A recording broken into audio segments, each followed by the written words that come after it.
ചോദിക്കാനുള്ള ആസി ഇപ്പം എങ്ങനെയെങ്കിലും ആയിത്തീർന്നേ പറ്റൂ, അല്ലെങ്കിൽ എന്ത് ചെയ്തു ആയിത്തീർന്നേ പറ്റൂ എന്നുള്ളൊരു വേർഡ് ഇപ്പോൾ ഇവിടെ പറഞ്ഞായിരുന്നു. ആ സമയത്ത് അങ്ങനെ പറയുന്ന സമയത്ത് നമ്മൾ അഭിനയിക്കാൻ പോകുമ്പോൾ മറ്റു ചിലർക്ക് വേറെ ചിലതാണ് ആവശ്യം, പെൺകുട്ടികളുടെ നിന്ന്. അപ്പം ഹസി അതിനൊക്കെ വഴങ്ങിയിട്ടുണ്ടോ? ഒരിക്കലും ഇല്ല. അങ്ങനെ വഴങ്ങിയിരുന്നെങ്കിൽ ഞാൻ ഇന്ന് എൻ്റെ ക്യാരിയറിൽ നിന്ന് ഏകദേശം എനിക്ക് തോന്നുന്നു ഇപ്പോൾ നിൽക്കുന്ന മുൻനിര ആർട്ടിസ്റ്റുകൾ എന്നെ നായിക എന്നല്ല പറയുന്നത് കേട്ടോ, ഞാൻ പറയുന്നത് അത്യാവശ്യം ക്യാരക്ടർ റോൾ ചെയ്ത് നല്ല രീതിയിൽ അറിയപ്പെടുന്ന ഒരു ആർട്ടിസ്റ്റായിട്ട് തമിഴിലാണേലും മലയാളത്തിലാണേലും നല്ലൊരു ആർട്ടിസ്റ്റായിട്ട് നിൽക്കുന്ന ഒരു അവസ്ഥയിൽ എനിക്ക് എത്തായിരുന്നു.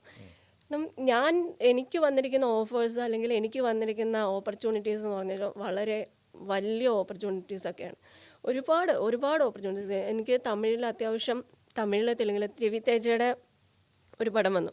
ആ പടത്തിൽ എനിക്ക് അത്യാവശ്യം അതിൻ്റെ അകത്തൊരു സെക്കൻഡ് ഹീറോയിൻ എന്ന് വെച്ചാൽ ഒരു വില്ലത്തി ക്യാരക്ടറാണ്. അപ്പോൾ അതിൻ്റെ അകത്ത് ആ ക്യാരക്ടർ വരെ എനിക്ക് ഓഫർ ചെയ്തിട്ട് അവരെന്നോട് ചോദിച്ചു ഇതുപോലെ ചെറിയൊരു സംഭവമുണ്ട്.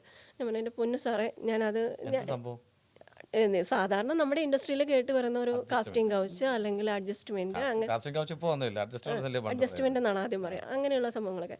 അപ്പോൾ അതിലൊക്കെ എന്ന് വെച്ച് കഴിഞ്ഞാൽ എനിക്ക് എൻ്റെ മനസ്സാക്ഷി, ഇപ്പം ഞാൻ പതിവ്രത എന്ന് പറയുന്ന സംഭവമല്ല, എനിക്ക് എൻ്റെ മനസ്സാക്ഷിക്ക് തോന്നുകയാണ് എനിക്ക് ഇയാളെ ഇഷ്ടമാണ്, എനിക്ക് അയാളുമായിട്ട് എനിക്ക് അയാളോടൊരു ഫീല് തോന്നുന്നുണ്ട് എന്ന് വെച്ചിട്ട് ഞാൻ അയാളോട് എനിക്കൊരു റൊമാൻറ്റിക് ഫീല് അല്ലെങ്കിൽ എനിക്കൊരു സെക്സി ആയിട്ടുള്ളൊരു ഫീല് തോന്നി, ഞാൻ അയാളുമായിട്ട് ഒരു ഇൻറ്റിമസി സീനിൽ പോയിട്ടുണ്ടെങ്കിൽ അത് എൻ്റെ മനസ്സാക്ഷിക്ക് വലിയ കുറ്റബോധം തോന്നില്ല. പക്ഷെ ഒരാൾ വന്നിട്ട് നമ്മളോട് പറയാണ് നിനക്ക് ഇങ്ങനെ ഒരു അവസരം ഞാൻ തരാം, നീ വരാമോ എന്ന് ചോദിക്കുന്ന ഒരു ഇതും നമുക്ക് ഇഷ്ടം തോന്നിയ നമ്മൾ ചെയ്യുന്ന ഒരു സംഭവം രണ്ടും രണ്ടാണ്. അപ്പോൾ ഞാൻ പറഞ്ഞു എൻ്റെ പൊന്നു സാറേ ഞാൻ അങ്ങനെ ചെയ്യുന്നില്ല. പിന്നെ എനിക്ക് പീഡനം എന്ന് പറയുന്നത് പീഡനം എന്ന് പറയുന്നത് അത് നമ്മൾ പീഡനം എന്ന് പറയാൻ പറ്റത്തില്ല. കാരണം ഇഷ്ടം തോന്നിയില്ലെങ്കിൽ കൂടി നമ്മൾ ആ അവസരത്തിനായിട്ട് നമ്മൾ അഡ്ജസ്റ്റ് ചെയ്ത് കൊടുക്കണം. അതിനാണ് അഡ്ജസ്റ്റ്മെന്റ്. അങ്ങനെ ചെയ്തിട്ടില്ല ഞാൻ ഇതുവരെ. ഒരു അവസരത്തിന് വേണ്ടിയിട്ട് ഒരു അഡ്ജസ്റ്റ്മെന്റ് അങ്ങനെ ഒരു സംഭവം. ഇഷ്ടം തോന്നി ആരെങ്കിലും കൂടെ കൂടുതലായിട്ട് ക്രഷ് തോന്നിയിട്ടുണ്ടോ? ഒരുപാട് പേരോട് ക്രഷ് തോന്നിയിട്ടുണ്ട്. പക്ഷെ അങ്ങനെ ഒരു ഇൻറ്റിമസി സീൻസിലോട്ടൊന്നും പോകുന്ന ഒരു തരത്തിൽ എത്തിയിട്ടില്ല. കാരണം എനിക്ക് എൻ്റെ ഫാമിലി അല്ലെങ്കിൽ എൻ്റെ ഫാമിലിയിൽ ഇന്നതാണ്, എൻ്റെ ഫാമിലിയിൽ ഒരിക്കലും എന്നെപ്പറ്റി മോശമായിട്ടുള്ള ഒരു അഭിപ്രായം, ഞാൻ മോഡലിംഗ് ചെയ്യുന്നു അല്ലെങ്കിൽ അവൾ എക്സ്പോസ് ചെയ്യുന്നു, അവൾ ചെറിയ തുണി കൊടുത്തിട്ടുള്ള ഒരു പ്രൊഫഷനാണ് അവൾ ചെയ്യുന്നത് എന്ന് പറയുന്നത് എനിക്ക് അത്ര വലിയ ഒരു സംഭവമായിട്ട് എനിക്ക് തോന്നിയിട്ടില്ല. കാരണം അതെൻ്റെ പ്രൊഫഷനാണ്.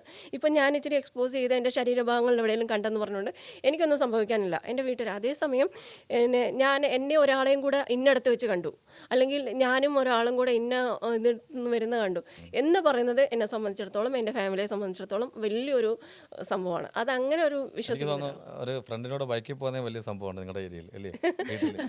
അങ്ങനെയൊക്കെ ഞാൻ ഒരുപാട് ഫ്രണ്ട്സ് എന്ന് പറഞ്ഞു കഴിഞ്ഞാൽ എനിക്ക് ഏറ്റവും കൂടുതൽ ആൺ സുഹൃത്തുക്കളാണുള്ളത്. കാരണം ഞാൻ ജിമ്മിൽ ട്രെയിനറായിട്ട് വർക്ക് ചെയ്തുകൊണ്ടിരുന്നതാണ്. അപ്പോൾ എൻ്റെ ആ ഒരു ജിമ്മിലുള്ള പിള്ളേരെന്നൊക്കെ പറഞ്ഞു കഴിഞ്ഞാൽ ഞാൻ അവന്മാരെയും കൂട്ടിക്കൊണ്ടാണ് അവിടെ എക്സിബിഷൻ നടക്കുന്നിടത്താണെങ്കിലും എന്താ പറയുക എല്ലായിടത്തും അമ്പലങ്ങളിലും എല്ലാം അവന്മാരാണ്. അതിന് ഞങ്ങളുടെ നാട്ടിലുള്ളവരൊക്കെ പറയും ഞാൻ ബോഡി ഗാർഡായിട്ട് കൊണ്ട് നടക്കണേ അവന്മാരെന്ന്. അതുപോലെ ഞങ്ങൾ ആമ്പിള്ളേർ ഏറ്റവും കൂടുതൽ ഫ്രണ്ട്സ് ആയിട്ടുള്ള ഒരു ആളും കൂടിയാണ് ഞാൻ. ഒരു ക്വസ്റ്റ്യൻ ഫണ്ണിയായിട്ട് ചോദിക്കാം, അത് ചോദിക്കട്ടെ? വേറൊന്നുമല്ല, ഇപ്പം ഈ ഷോർട്സ് ഒക്കെ ഇട്ട് ഫസ്റ്റ് എടുത്തെന്ന് പറഞ്ഞു, അപ്പം നാട്ടുകാർ തള്ളിപ്പറഞ്ഞു വീണ്ടും തള്ളിപ്പറഞ്ഞു എന്ന് പറഞ്ഞു. പക്ഷേ ഈ ഷോർട്സ് ഇട്ട് കണ്ടിട്ട് രാത്രി വന്ന് കഥകി മുട്ടുന്ന ബിരുദന്മാരുണ്ടായിരുന്നു, അല്ലെങ്കിൽ രാത്രി മെസ്സേജ് അയക്കുന്ന ബിരുദന്മാരുണ്ടായിരുന്നു? കഥകി മുട്ടുന്ന നമുക്ക് മെസ്സേജ് വരുന്നെന്ന് പറഞ്ഞു കഴിഞ്ഞാൽ കഥകി മുട്ടുന്ന ഞാൻ നാട്ടുകാരനാണ്, എന്നെ മനസ്സിലായോ, ഇത്രയും സുന്ദരിയായിരുന്നു, അല്ലെങ്കിൽ ഇങ്ങനെയൊക്കെ ചെയ്യുമായിരുന്നു പൂർണ്ണ ഉത്തരവാദി ഞാൻ തന്നെ. അങ്ങനെ ഉണ്ടായിട്ടുണ്ടോ? ആക്ച്വലി ഞാൻ അതാണ് ഒരു രസകരമായിട്ടുള്ളൊരു സംഭവം പറയാമെന്ന് പറഞ്ഞത്. നമ്മുടെ നാട്ടിൽ ഭയങ്കര എന്ന് വെച്ച് കഴിഞ്ഞാൽ നാട്ടിലെ വലിയ അറിയപ്പെടുന്ന ആളാണ് നമ്മുടെ നാട്ടിൽ ഒരു നമ്മളിപ്പോൾ പറയുകയാണെങ്കിൽ പ്രമുഖനാണ് നമ്മുടെ നാട്ടിലാണ് കേട്ടോ. ചെങ്ങന്നൂർ കറക്റ്റ് സ്ഥലം എവിടെയാ? അത് വേണ്ട അപ്പൊ അദ്ദേഹത്തിന് അത് മനസ്സിലാവും. അദ്ദേഹത്തിന് മാത്രമല്ല ബാക്കിയുള്ളവർക്ക് അറിയത്തില്ല. അത് വേണ്ട. അപ്പോൾ എന്ന് വെച്ച് കഴിഞ്ഞാൽ അപ്പോൾ അങ്ങനെയുള്ള ഒരാൾ, അപ്പോൾ പുള്ളി നമ്മളിങ്ങനെ റോഡിൽ കൂടെ ഒക്കെ പോകുമ്പോൾ കാണുമ്പം ഞാൻ ജസ്റ്റ് പുള്ളി നമ്മുടെ ഒരു ആളല്ലേ എന്ന് വിചാരിച്ച് ഞാൻ ഈ മോഡലിംഗ് ഒക്കെ തുടങ്ങി അതിന് ശേഷം അപ്പം പുള്ളി ഞാനിങ്ങനെ നോക്കി ചിരിക്കും, ഇങ്ങനെ ചിരിക്കും. അപ്പോൾ പുള്ളി എന്നെ കാണുമ്പോൾ ജാടയിട്ടില്ല, പുള്ളി ഇങ്ങനെ എന്നെ കണ്ടിട്ടേ ഇല്ലാത്ത രീതിക്കാണ് പുള്ളി എങ്ങോട്ടോ നോക്കി നിൽക്കുന്നത് ഇങ്ങനെ. അപ്പം ഞാനിങ്ങനെ നമ്മളോട് മിണ്ടാൻ ബുദ്ധിമുട്ടായിരിക്കും.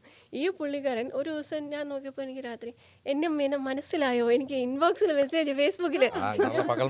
ഞാൻ അന്നേരം ഒന്നുകൂടെ പ്രൊഫൈൽ എടുത്തു, ഈ പുള്ളിക്കാരൻ തന്നെയാണോ ഇത്?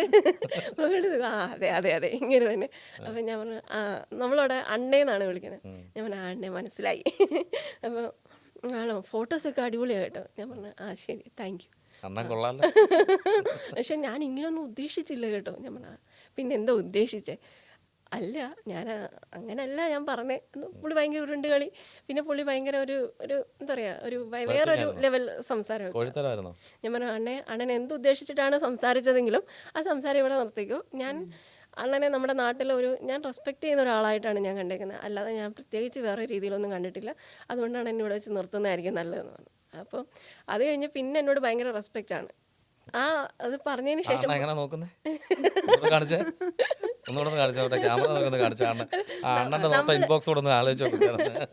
നമ്മൾ പുള്ളിനെ കാണുമ്പോൾ നമ്മളൊരാളെ നമ്മുടെ നാട്ടിലുള്ള ഒരാളെ നമ്മളിപ്പോൾ കാണുമോ, നമ്മളറിയാം. അപ്പോൾ ഞാൻ ഈ പുള്ളിക്കാരൻ നമ്മൾ നോക്കുന്ന കാണുമ്പോൾ പുള്ളിക്കാരൻ നമ്മളെ നോക്കി നിൽക്കുമായിരിക്കും, പെട്ടെന്ന് വേറെ സൈഡിലേക്കൊക്കെ ഇങ്ങനെ ഒരു എന്താ സംഭവം അറിയോ? ഞാൻ അണ്ണന്റെ കാര്യം പറയാ, തെറ്റിദ്ധരിക്കണ്ട. അണ്ണൻ നോക്കിയത് മുഖത്തായിരിക്കത്തില്ല, പെട്ടെന്ന് ഹാസി നോക്കിയപ്പോഴത്തേന് കണ്ണ് മാറ്റാൻ പറ്റിപ്പില്ല. അതുകൊണ്ടാണ് വേറെ രീതിയിലേക്ക് പരതി പോയത്. അതുകൊണ്ടായിരിക്കാം. അണ്ണ നമസ്കാരം. പക്ഷേ ഫാമിലിക്കൊക്കെ ഒരുപാട് ഇമ്പോർട്ടൻസ് കൊടുക്കുന്നുണ്ട് എന്ന് പറഞ്ഞുകൊണ്ട് ചോദിക്കുകയാണ്. ഇപ്പോൾ ഇങ്ങനെ അറിയുന്ന ആളുകൾ, അവിടുത്തെ വലിയ വലിയ ആളുകളൊക്കെ ഇങ്ങനെ നോക്കാതിരിക്കുക, അതായത് പകൽ വെളിച്ചത്തിൽ ചിരിക്കാതിരിക്കുക ഒക്കെ ചെയ്യുമ്പോൾ സ്വാഭാവികമായിട്ടൊരു മാനസിക വിഷമം തോന്നാറുണ്ടോ ആ സമയത്ത്? എങ്ങനെ? തീർച്ചയായിട്ടും. പിന്നെ ഇതിലെ ഏറ്റവും വലിയ സംഭവം എന്താണെന്ന് വെച്ച് കഴിഞ്ഞാൽ, എൻ്റെ ഉമ്മച്ചി പിന്നെ അബ്രോഡായിരുന്നു വർക്ക് ചെയ്തുകൊണ്ടിരുന്നത്. പുള്ളിക്കാരി അവിടെ ഒരു സ്കൂളിൽ വർക്ക് ചെയ്തുകൊണ്ടിരുന്നതാണ്. അപ്പം ഈ ഒരു സംഭവമൊക്കെ കാരണം എൻ്റെ ഈ ഫോട്ടോസൊക്കെ വരാൻ തുടങ്ങിയപ്പോഴത്തേന് ഈ ഉമ്മച്ചിയോടാണ് എല്ലാവരും ചെന്നിട്ട്, നിനക്ക് നിൻ്റെ മോളെ നല്ല രീതിയിൽ വളർത്താൻ പറ്റത്തില്ല, പിന്നെ എന്തിനാണ് നീ ഇങ്ങനെ അതിൻ്റെ. കാരണം ഉമ്മച്ചി എന്ന് പറയുന്ന വ്യക്തി എന്ന് പറഞ്ഞാൽ 5 നേരം നിസ്കാരം പർദ്ദയൊക്കെ ഇട്ട് ഭയങ്കര ഇതായിട്ട് നിൽക്കുന്ന ഒരാൾ. അപ്പോൾ പുള്ളിക്കാരിയോട് ഇങ്ങനെ ഓരോരുത്തർ വന്ന് ഓരോന്ന് സംസാരിക്കുമ്പം എന്തിനാ നിൻ്റെ വാപ്പൻ്റെ പെങ്ങന്മാർ, എൻ്റെ വാപ്പൻ്റെ വീട്ടുകാർ എല്ലാവരും വിളിച്ചിട്ട് പറയുന്നത്, വാപ്പ മരിച്ചുപോയി അതുകൊണ്ട് വാപ്പയോട് പറയാൻ പറ്റത്തില്ലല്ലോ. അപ്പോൾ എല്ലാവരും വിളിച്ചിട്ട് ഉമ്മച്ചിയോട് വിളിച്ചിട്ട് ചോദിക്കും, പിന്നെ സ്വന്തം മോളെ അടക്കി ഒതുക്കി വളർത്താൻ പറ്റാത്ത ആളാണോ, അങ്ങനെ പറഞ്ഞിട്ട് 1 വർഷം ഉമ്മച്ചി നാട്ടിൽ പോലും വന്നിട്ടില്ല.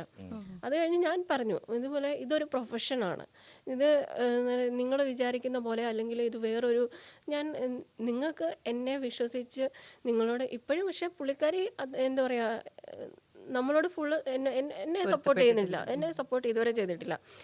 ഞാൻ ഈ ഒരു ഫീൽഡിൽ വന്ന് ഇനി ഒരു പക്ഷേ ഞാനിപ്പോൾ സിനിമയിലൊക്കെ വന്നു, സിനിമയിലൊക്കെ അറിയപ്പെടുന്ന ഒരു നടിയൊക്കെ ആയിട്ടുണ്ടെങ്കിൽ ചിലപ്പോൾ എന്നെ ഇത് ചെയ്തേക്കാം, അക്സെപ്റ്റ് ചെയ്തേക്കാം. പക്ഷേ ഇപ്പോഴും എൻ്റെ മോഡലിങ്ങിനോടോ എൻ്റെ ഞാൻ തിരഞ്ഞെടുത്ത ഈ പ്രൊഫഷനോടോ പുള്ളിക്കാരി ഒട്ടും അക്സെപ്റ്റ് ചെയ്തിട്ടുള്ളൊരു രീതിയിലല്ല ഞങ്ങളുടെ വീട്ടിൽ ഉള്ളൊരു നടപടി എന്ന് പറഞ്ഞു കഴിഞ്ഞാൽ. ഇപ്പോഴും എന്നെ കുറ്റം പറയും. ഞാൻ എവിടെയെങ്കിലും പോകാൻ വേണ്ടിയിട്ട് ജീൻസും ടീഷർട്ടൊക്കെ ഇട്ടുണ്ടെങ്കിൽ നിനക്ക് ആ ചുരിദാർ കിട്ടുക ഷാൾ കിട്ടുക വന്നാൽ പോരെ.